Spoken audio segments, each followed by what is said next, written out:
Classe Abraão, a paz do Senhor. Eu sou o presbítero Luan e nós estamos estudando as lições do terceiro trimestre da Escola Bíblica Dominical. Ao longo desse trimestre, nós estamos estudando os livros dos profetas menores do Antigo Testamento. Nós já estamos quase encerrando o nosso estudo.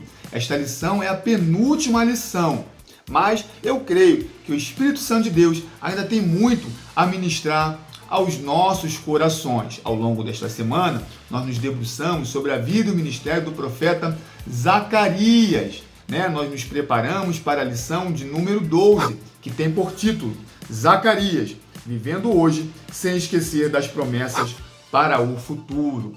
Esse não é o primeiro vídeo que trata da lição. Ao longo desta semana, nós fomos gravando vídeos diários tratando de cada capítulo do livro do profeta Zacarias. E hoje nós vamos, num breve estudo, nos ater à mensagem do comentarista que ele aplica sobre a lição. O texto áureo: e eu os fortalecerei no Senhor, e andarão no seu nome, diz o Senhor. Zacarias 10, 12. Verdade aplicada: o cristão deve ser um instrumento de Deus para consolar e encorajar outros em tempos de perplexidades e aflições. Os objetivos da lição nos orientam a apresentar o cenário do profeta Zacarias, falar de forma panorâmica sobre as visões de Zacarias e extrair lições do livro de Zacarias para os nossos dias. O texto de referência está no livro do profeta Zacarias, no capítulo 1, do verso 1 ao verso 4, que diz assim: no 8º mês do 2º ano de Dario, veio a palavra do Senhor ao profeta Zacarias, filho de Baraquias, filho de Ido, dizendo: o Senhor tem estado em extremo desgostoso com vossos pais. Portanto, diz-lhes: assim diz o Senhor dos Exércitos: tornai para mim, diz o Senhor dos Exércitos, e eu tornarei para vós, diz o Senhor dos Exércitos. E não sejais como os vossos pais, aos quais clamavam os primeiros profetas, dizendo: assim diz o Senhor dos Exércitos: convertei-vos agora dos vossos maus caminhos e das vossas más obras. Mas não ouviram, nem me escutaram, diz o Senhor dos Exércitos. Aleluias! O profeta Zacarias, ele é o segundo profeta a ser estudado dentro do grupo dos profetas menores que compõem os profetas pós-exílicos. Na semana anterior, nós estudamos o livro do profeta Ageu, que profetizou cerca de 520 a.C. O profeta Ageu foi a primeira voz profética no retorno do povo de Deus à cidade de Jerusalém. Nós vemos que o profeta Zacarias, poucos anos após, ele vai ser uma voz profética que vai corroborar ou ajudar, confirmar as mensagens proferidas pelo profeta Ageu. Ambos vão cumprir o seu ministério profético no mesmo período, por isso são chamados de contemporâneo. O profeta Zacarias, ele vai trazer uma mensagem de encorajamento e vai lembrar e reafirmar que as promessas de Deus para o seu povo ainda estavam de pé. Na introdução da lição, diz assim: Zacarias foi uma voz profética para trazer ânimo e vigor para todos que se achavam desanimados. Sua profecia é um chamado ao arrependimento e uma palavra de esperança mediante ao sincero arrependimento. O livro do profeta Zacarias possui 14 capítulos. Nós podemos fazer uma divisão em dois grupos. Do capítulo 1 ao capítulo 8, o centro da mensagem do profeta Zacarias é a reconstrução do templo, da cidade e da fé do seu povo para com Deus. Nesse contexto, nós vemos que vai se assemelhar bastante com a mensagem do profeta Ageu de reanimar o povo na construção do templo do Senhor, que era símbolo da presença de Deus no meio do seu povo. Então, no tópico 1, diz assim: Zacarias, assim como o profeta Ageu, motivou o povo a completar a edificação da casa do Senhor, que acontecera em 516 a.C. Muitos judeus optaram por continuar na Babilônia, por já terem construído suas vidas naquele país. No entanto, os que voltaram depois de vencido o desânimo, trabalharam aplicadamente na edificação do templo. O profeta Zacarias não somente os motivou, mas também lhes deu uma visão dos propósitos de Deus para depois da restauração da casa do Senhor. Nós fizemos uma contextualização de todo o período que levou à destruição da casa do Senhor e das cidades, inclusive mencionando os textos bíblicos, quando nós estudamos a lição do profeta Ageu. Então, se ainda tem alguma dúvida, basta você ver lá os vídeos da lição do profeta Ageu. Nós vemos que o significado do nome do profeta Ageu significa Deus lembra, ou Deus recordou-se. Muito peculiar para uma mensagem que visava reanimar o seu povo no momento de retorno a uma cidade que se encontrava em ruínas. O tópico 1.1 diz assim: o nome do profeta significa Deus lembra, ou Deus recordou-se. Zacarias provavelmente nasceu na Babilônia e estava entre os remanescentes que retornou a Judá em 538 a.C., sob a liderança de Zorobabel e de Josué. Nesse sentido, nós vemos que a mensagem do profeta Zacarias, em 8 visões, vai revelar ao seu povo que Deus sempre esteve cuidando e guardando o seu povo. E o juízo que veio sobre eles foi por conta da sua própria desobediência. A primeira visão fala dos cavalos que percorrem a terra e percebem que a terra está em descanso e em paz. Até que o anjo do Senhor, e nós vemos aqui uma clara indicação e apontamento para Jesus Cristo, que no Antigo Testamento é frequentemente mencionado como o anjo do Senhor, interpela o próprio Senhor quanto à condição em que encontrava o seu povo em uma cidade em ruína, desolado, desacreditado, enquanto as outras nações estavam em paz. E Deus deu ao anjo do Senhor palavras consoladoras e palavras agradáveis, dando a entender que Deus estava cuidando, percorrendo a terra, trazendo segurança ao seu povo.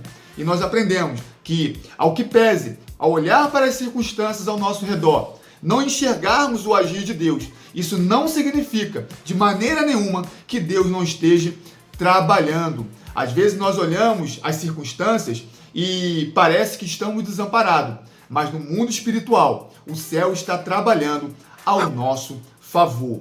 Na segunda visão do profeta Zacarias, nós vemos a visão de 4 chifres e 4 ferreiros. É interessante que o profeta Zacarias, ele tem a interpretação das visões que ele está tendo. E os 4 chifres apontam para 4 grupos ou exércitos militares que dispersaram o povo de Deus. Então, ao passo que poderia parecer que, ao retornar para uma cidade em ruínas, aqueles que provocaram mal do povo, ao povo do Senhor, estavam imunes, Deus diz, através da segunda visão ao profeta Zacarias, que ele estava levando juízo a todos os exércitos que dispersaram o seu povo. Na terceira visão, nós vemos a cidade de Jerusalém sendo medida, e isso nos chama muito a atenção, porque a visão que o profeta Zacarias tem é de uma cidade muito habitada por pessoas e animais, e essa visão nos dá a compreensão de que o profeta extrapola a restauração de Jerusalém e leva para uma Jerusalém espiritual, onde todos os povos e nações convergem para lá. E essa cidade, ao contrário da cidade que havia sido destruída, ela não possui muros, porque o próprio Senhor a protege com uma coluna de fogo e a presença de Deus está no meio da cidade. Isso nos dá uma alegria muito grande em saber que no mundo espiritual nós já caminhamos para Jerusalém e habitamos lá, sendo guardado por uma muralha de fogo que protege a nossa casa, a nossa vida, a nossa família, e podemos já, ainda hoje, desfrutar da poderosa presença de Deus que está no nosso meio. Na quarta visão, nós vemos uma purificação do sumo sacerdote. Nós vemos numa visão muito espiritual uma espécie de julgamento onde Josué, que era o sumo sacerdote, está ao lado de Satanás e perante o anjo do Senhor. E o texto bíblico diz que Satanás está pronto para acusá-lo, mas Deus, o Senhor, repreende a Satanás. É interessante que o texto bíblico menciona que as vestes de Josué estão verdadeiramente sujas, muito sujas, mas perante Josué está aquele que é capaz de trocar as suas vestes. Que coisa maravilhosa, né, queridos? Porque assim nós também nos encontramos, né? No momento em que o inimigo nos via oprimido pelo pecado, escravo dos nossos vícios, né? Sujeito à morte eterna, diante de nós compareceu o Deus Todo-Poderoso através do seu Espírito Santo e nos deu vestes novas. E a declaração do Senhor para Satanás é que Josué era como tição tirado do fogo. Nós sabemos que o fogo purifica e esse fogo apontava para o período de cativeiro na Babilônia. E Deus estava tirando Josué do meio de um local iníquo, né, para poder fazer a sua obra. Ao colocar vestes novas sobre o sumo sacerdote, ele estava purificado e habilitado a fazer a obra do Senhor. Na quinta visão, nós vemos uma visão de um candelabro de ouro, né? Se Deus havia confirmado o ministério do sumo sacerdote Josué, agora ele vai também reafirmar o ministério de Zorobabel como governador do seu povo. O candelabro era um instrumento que simbolizava a presença de Deus através da luz, né? A vontade de Deus era que Israel fosse luz para as nações. Através daquele povo, o nome de Deus seria conhecido e glorificado dentro de todas as nações. Ainda no tempo de hoje, esse é o desejo do Senhor através da minha e da sua vida, porque o próprio Senhor Jesus diz: vós sois luz do mundo. Essa maravilhosa luz precisa ser levada a todos aqueles que carecem da presença do Senhor. Interessante na visão é que nesse candelabro, sobre ele, havia um vaso de ouro. E o que alimentava o candelabro de azeite não era o sumo sacerdote, como nós víamos na lei mosaica, mas havia uma oliveira à direita e à esquerda que supria o candelabro de azeite. E isso apontava para a capacitação, para o revestimento de graça, de poder, de unção que Deus estava dando ao seu servo Zorobabel. Porque naquele grande desafio de reconstrução do templo do Senhor e de liderança do povo do Senhor, Zorobabel não precisaria contar com o poder das nações e nem pela violência dos grandes impérios, mas pelo Espírito Santo de Deus, ele concluiria a obra do Senhor. A sexta visão fala do rolo que voava. O rolo, no Antigo Testamento, aponta diretamente para a lei do Senhor. Deus parecia estar exortando ao povo a atentar para a sua palavra, para que eles não cometessem os mesmos erros dos seus pais que os levaram para o cativeiro na Babilônia. A sétima visão fala da mulher e o cesto. O cesto era um éfa, um instrumento de medir, e a mulher era a maldade, a iniquidade que estava dentro do cesto. Deus parecia revelar ao profeta Zacarias que ele não estava indiferente a todas as maldades e iniquidades que o seu povo ou outras nações cometiam, mas ele estava medindo. E ele tem uma visão de que duas mulheres levavam esse cesto para o norte, para Sinar, né, que nós entendemos ser a Babilônia. Uma vez purificado, uma vez restaurado, a iniquidade precisava sair do meio do povo de Deus. E ainda hoje, esta é a palavra de Deus para a minha e para a sua vida. Devemos olhar para o alto, contemplar a palavra de Deus e fugir do pecado e da iniquidade. Obviamente, aqui eu quis fazer uma visão panorâmica, como é o objetivo da lição, dessas 8 visões. Mas nós falamos com muito mais detalhes nos devocionais ao longo da semana. Então, se você tiver alguma dúvida, basta você assistir novamente e ser abençoado em nome de Jesus. Se nós dividimos o livro do profeta Zacarias em 2 partes, e a primeira parte trata da restauração do templo, da cidade e da fé do seu povo, a segunda parte ele vai trazer uma mensagem muito messiânica. O bispo Oídes, comentando as lições da Escola Bíblica Dominical da editora Betel do ano de 2008, ele vai considerar o livro do profeta Zacarias como o Apocalipse do Antigo Testamento. É por isso que o comentarista diz o seguinte na lição: a profecia de Zacarias começa com uma chamada ao arrependimento, seguida por 8 visões. Cada uma delas tinha o objetivo de encorajar os judeus no término do templo, na reconstrução da cidade, bem como no restabelecimento da fé e do governo. Os primeiros 8 capítulos são sobre a reconstrução do templo e os capítulos restantes, de 9 a 14, têm sido alvo de muitas discussões entre os estudiosos, pois parece ter sido escrito 30 anos mais tarde, gerando assim uma dúvida sobre a autoria de Zacarias. Entretanto, essas discussões não devem minimizar a importância da mensagem contida no livro.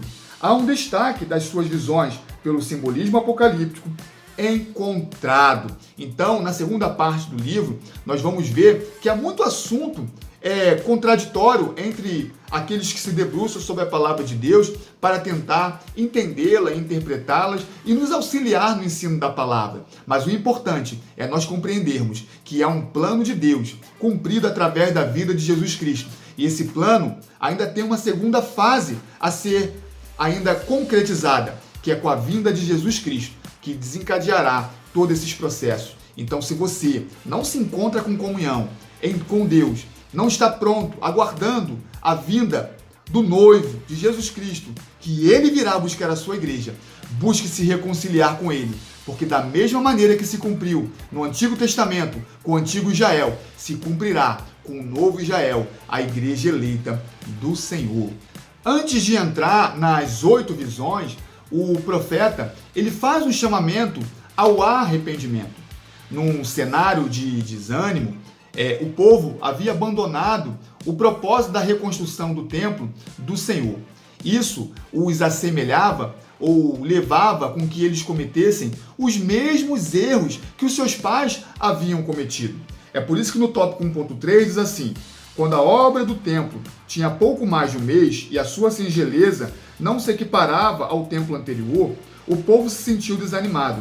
Zacarias os advertiu contra a evidente e crescente disposição deles em voltar às mesmas práticas de seus pais, ou seja, a desobediência ao Senhor. Esse comportamento de seus antepassados havia trazido o juízo de Deus sobre eles, culminando com o exílio babilônico. A palavra do profeta é um lembrete do que acontecera no passado e de que, como eles estavam tendenciosos a repetir os mesmos erros, ignorando a restauração da casa do Senhor, numa clara demonstração de pouco ou nenhum interesse pelas coisas espirituais. O povo que estava reconstruindo o templo estava considerando mais a parte material, do templo do que a parte espiritual. Para Deus, o mais importante da reconstrução do templo não eram as pedras que seriam postas ou o revestimento de ouro, mas é que o coração do seu povo estivesse sendo voltado para ele. É interessante que nós precisamos considerar os erros que nós cometemos no passado. Há 2 formas de aprender. Ou nós aprendemos com os erros dos outros, e aqui no caso dos seus próprios pais, ou nós iremos inevitavelmente tendo que aprender com os nossos próprios erros.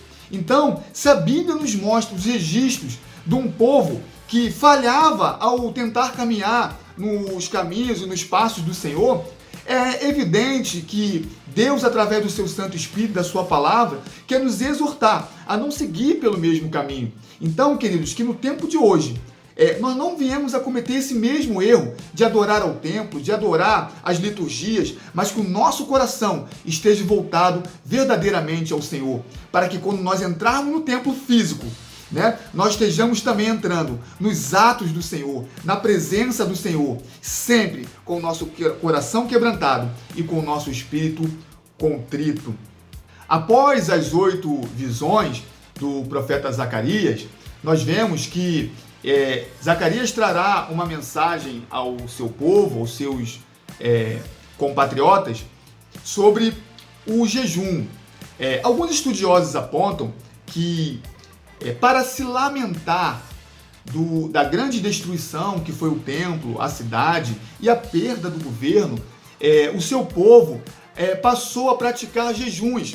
Então eles faziam jejum pelo templo, fazia jejum por Gedalias, que foi o último governante, né, depois de Zedequias. Se você tiver com dúvida, volta aí nos vídeos, nós abrimos a Bíblia e comentamos sobre todos esses fatos, né?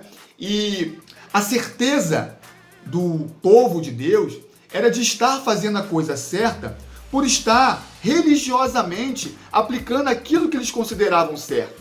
Queridos, nada do que nós podemos fazer será suficiente para demonstrar a nossa gratidão e a devoção ao que Deus já fez por nós. Então, acerca do jejum, o profeta Zacarias vai exortá-los de que, na verdade, isso é um jejum de tolo. Deus não está interessado em uma religiosidade aparente. Ele está interessado que nós venhamos buscar Ele de todo o nosso coração, com toda a nossa força e com todo o nosso entendimento.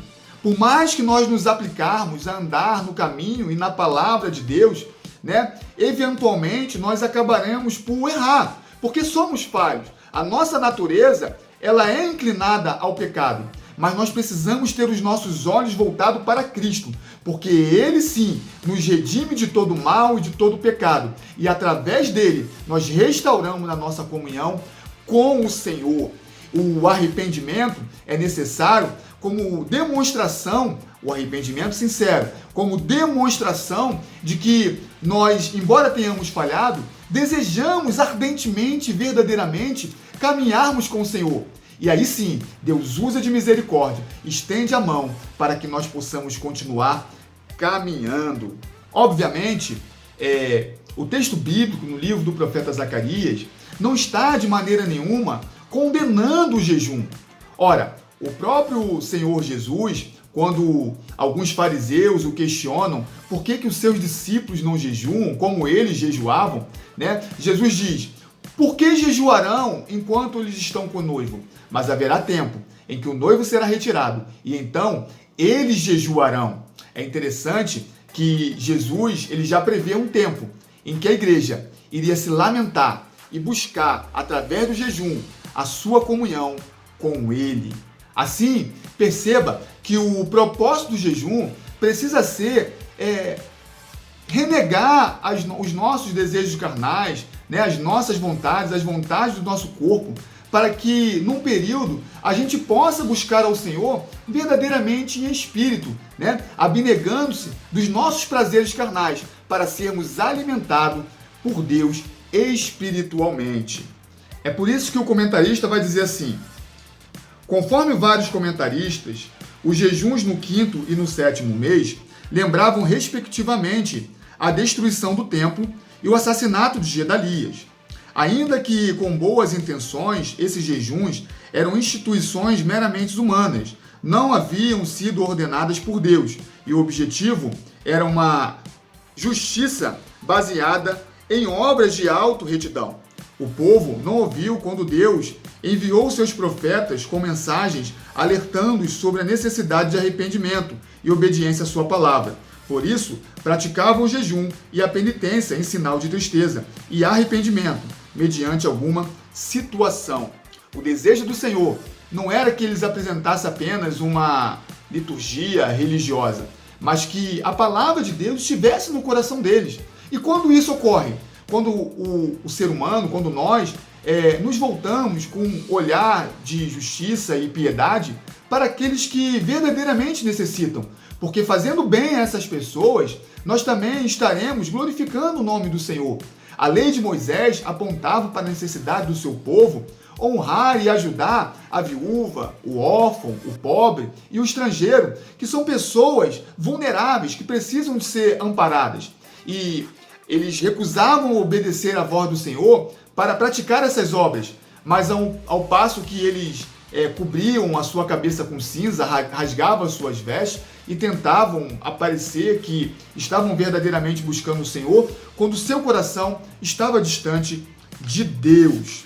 O tópico 2.2 fala assim: Deus diz por meio de Zacarias que a terra de Israel ficou arrasada, porque o povo havia desprezado suas palavras e não escutaram a mensagem que os profetas traziam em seu nome. A desobediência era a fonte de toda aquela situação que viveram na Babilônia. O povo de Israel era um povo poderoso, que havia sido predestinado por Deus para ser o povo escolhido do qual descenderia o Messias, mas se tornaram desprezados, insignificantes, e estavam em sua pátria por permissão do rei persa. Aquele povo estava ferido em seu orgulho nacional. No entanto, não conseguiam perceber que tudo fora consequência das más escolhas que fizeram. É interessante, querido, como tudo na vida acaba se resumindo às nossas próprias escolhas. Ainda que não seja aquilo que nós gostaríamos que acontecesse conosco, se as nossas escolhas diárias convergerem para aquilo, aquilo será o nosso fim. Se nós buscarmos diariamente, buscarmos ter uma comunhão com Deus através da leitura da palavra, através da oração, através do jejum, mas buscando verdadeiramente o Senhor, esse será o nosso fim. Nós iremos desenvolver em nós um desejo tão grande de estar com o Senhor, que no final, o maior sentido da nossa vida será caminhar com Ele, andar com Ele e viver com Ele, até que isso se concretize na eternidade. Agora, se, ainda que essa seja a nossa vontade, as nossas escolhas diárias nos levarem para o mundo de pecado e de alimentar a nossa carne, os nossos desejos, esse também será o nosso fim. Mas esse fim será tão triste e danoso que nos levará à morte eterna. O tópico 2.3 diz: as visões do reino messiânico encontram-se do capítulo 9 ao 14 do livro de Zacarias. Elas dizem respeito ao rei messiânico, o pastor rejeitado, o povo restaurado e a soberania divina. A profecia de Zacarias 9:9 foi cumprida cabalmente na entrada triunfal de Jesus em Jerusalém. Apesar daquele tempo de dificuldade, o profeta trazia uma mensagem de esperança em um futuro melhor, quando finalmente o Senhor reinaria sobre a terra. Os autores dos evangelhos fizeram muitas citações do livro de Zacarias, mais do que qualquer outro profeta menor, o que indica a forte preocupação messiânica de Zacarias ao olhar para o futuro do povo de Deus. Deus estava restaurando o seu povo em Jerusalém para se cumprir a promessa de que daquele povo viria o Messias. Era necessário manter o governo e a relação com o seu povo, porque Deus ainda tinha o compromisso de, através daquele povo, levar luz às outras nações. Deus havia de instituir um ministério sacerdotal e um império de governo através de Cristo. E quando Cristo veio, ele que era a pedra de esquina, a pedra angular, ele acaba sendo rejeitado pelo seu próprio povo. E é essa mensagem que o profeta Zacarias vai trazer dos capítulos 9 ao 14. Então, Deus começa a mostrar àquele povo que a rejeição do bom pastor, ao qual o profeta Zacarias traz na sua mensagem, traria efeitos danosos ao seu próprio povo que o rejeitaram, trazendo pranto e dores. Isso tudo foi cumprido durante o ministério de Cristo. Na sua morte, quando ele desfalecia na cruz, já morto, os guardas foram com sua lança e furaram o lado do seu corpo. E ali diz que saiu água e saiu sangue. O sangue de Cristo nos perdoa, nos purifica de nossos pecados. E a água que saiu do seu lado purifica-nos das nossas impurezas. Então, nós vemos que todas essas profecias messiânicas se cumpriram durante o ministério de Cristo. Mas o profeta Zacarias vai trazer outras profecias que ainda irão se cumprir.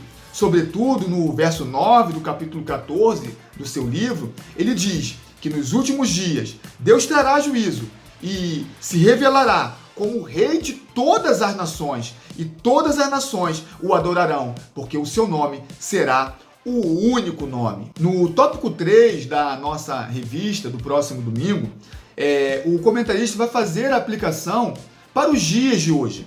O 3.1 diz assim: olhar para o futuro com esperança. O chamado ao arrependimento iniciou a profecia de Zacarias. O trabalho da obra estava progredindo, mas o povo precisou ser chamado novamente à obediência e à pureza. A política internacional sofreu reveses quando os gregos derrotaram a Pérsia, perto do final do ministério de Zacarias.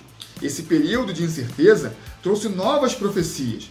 Constantemente, o povo de Deus precisa ser chamado à obediência de sua palavra e à santificação.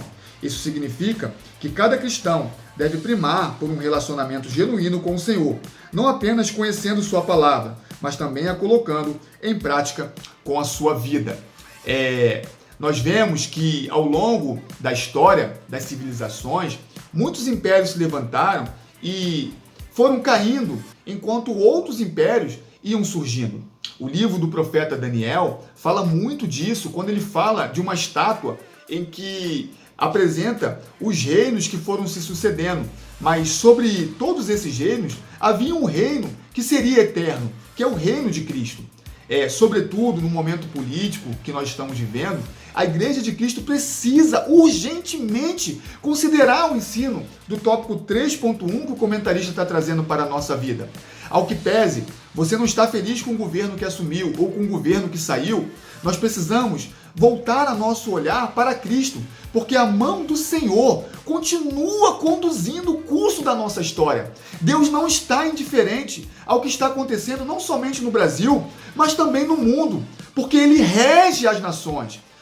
O livro dos profetas menores talvez seja os livros da Bíblia que mais retratam o governo de Deus, não somente sobre o seu povo, mas sobre todas as nações. Então, olhar para o passado pode nos trazer lições muito valiosas para a maneira que nós devemos nos comportar hoje, e lembrando de um futuro que está breve, que está se aproximando, onde o dia do Senhor chegará e Ele fará justiça e glorificará o seu nome sobre todas as nações. Muito mais do que a reconstrução do templo, da cidade e da vida civil, a vida do povo precisava ser reconstruída com Deus e em Deus.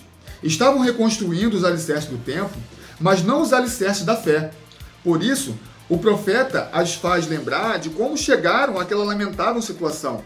Era preciso retirar os entulhos da desobediência e rebeldia contra Deus, deixando fisicamente em Jerusalém como prova da indiferença à palavra de Deus, mas também retirar os entulhos do pecado que ficou no coração daquele povo. Por isso Zacarias os convoca à pureza e os anima, mostrando-lhes que há bênçãos e um futuro cheio de esperança. Dias melhores viriam e superariam todos aqueles momentos de angústia, perplexidade e aflições. Às vezes parece que ainda no tempo de hoje nós cometemos os mesmos erros do passado. Parece que nós temos tanta preocupação com as coisas aparentes, como se Deus de fato necessitasse de barulho e de pedras e de azulejos e de ar-condicionados e de coisas tão materiais, quando na verdade o nosso coração, as nossas atitudes, a nossa devoção, que é o que Deus verdadeiramente está interessado, está muito distante dele. No início do retorno à sua cidade, parece que o povo não tinha aprendido nada no período que havia ficado na Babilônia. Porque quando eles estavam lá, eles sentiam falta da festa e de adorar ao Senhor no seu santo templo. Mas quando eles precisavam demonstrar o verdadeiro arrependimento, parecia que eles estavam repetindo os mesmos erros dos seus pais. Isso nos traz uma lição muito valiosa, que nós precisamos voltar, mais do que nunca, a nossa devoção, o nosso amor, o nosso trabalho para o que verdadeiramente importa para Cristo, que são as famílias restauradas, que são a palavra pregada, o ensino da palavra, alcançar as pessoas que estão perdidas, que não conhecem a Cristo, praticar a hospitalidade, praticar a obra de ajuda aos mais necessitados, porque isso verdadeiramente louva ao nome do Senhor, para que naquele dia a gente não seja separado à esquerda como os bodes, mas à direita como as ovelhas, para que o Senhor Jesus venha nos dizer que nós os ajudamos a Ele quando ajudamos aqueles que necessitavam. Querido, Deus te chamou para ser ovelha, Ele não te chamou para ser bode. Então que a nossa obra como Igreja de Cristo seja no sentido de alcançar as almas que estão sedentas por encontrar o amparo e a paz do Senhor. No tópico 3.3, encaminhando para o encerramento do estudo da lição do próximo domingo, o comentarista diz assim: realizar a obra de Deus. Os judeus, ao regressarem do exílio na Babilônia, tiveram um enorme desafio para reconstruir a cidade e o templo que estavam totalmente destruídos. Isso só aconteceria com um comprometimento e a dedicação de todos. O desejo era grande, mas a união do povo ajudaria a superar os obstáculos que havia na realização daquela obra. O privilégio que receberam de voltar à terra natal trazia também a responsabilidade de a tornar habitável novamente. Existia muito trabalho a ser feito, e cada pessoa tinha habilidade para este ou aquele trabalho, mas não bastava ter habilidade, mas era preciso disponibilidade de todos para realizar a obra. É interessante que a revelação de Deus para o profeta Zacarias com relação a Zorobabel, que era governante do povo, mostrava que, na verdade, aquela obra que eles estavam trabalhando não seria concluída nem por força ou poder, nem por violência, mas pelo Espírito do Senhor. Queridos, é o Espírito do Senhor que nos une como igreja, no propósito de fazer a mesma obra. Todos nós estamos trabalhando com o mesmo propósito, um com canto, outro com ensino, um com palavra, outro com revelação. Mas se tudo for feito na direção do Espírito do Senhor, a obra vai prosperar, o nome do Senhor vai ser glorificado e o povo crescerá para a glória do Senhor. Eu vou ler a conclusão e nós paramos por aqui. A mensagem maravilhosa no livro de Zacarias para todos que buscam aprender sobre o amor, o cuidado e o zelo de Deus para com o seu povo. Sua misericórdia alcança todos os que o buscam, com sinceridade de coração, arrependido de seus pecados. Lembre-se, queridos, quando você lembrar novamente sobre o livro do profeta Zacarias, você lembrará que você aprendeu uma mensagem de arrependimento. É necessário nós olharmos para trás para aprender com os erros passados, não cometê-los no presente, mas termos os nossos olhares voltados para o futuro, que é um futuro de esperança, onde Deus trará justiça e glorificará o seu nome entre as nações. Mas também é uma mensagem que revela que Deus, muitas vezes quando nós não percebemos fisicamente, Ele está trabalhando no mundo espiritual, nos guardando e nos abençoando. E também que no futuro Deus revelará o seu propósito, o seu intento, desde a criação da terra, através da vinda do Messias, o seu Filho amado, que virá nos reunir novamente com Ele. É o que a palavra do profeta Zacarias nos ensina e nos ensinou durante toda essa semana. O desejo do meu coração é que no próximo domingo você tenha ainda mais ensinamento, uma aula ainda mais abençoada e que Deus te abençoe. Tenha um sábado abençoado, um almoço abençoado, que Deus venha falar contigo profundamente nesta lição e que esta palavra traga alegria ao seu dia, fortaleça a sua fé em Cristo Jesus e que Deus continue te abençoando nesse sábado maravilhoso. Que Deus te abençoe.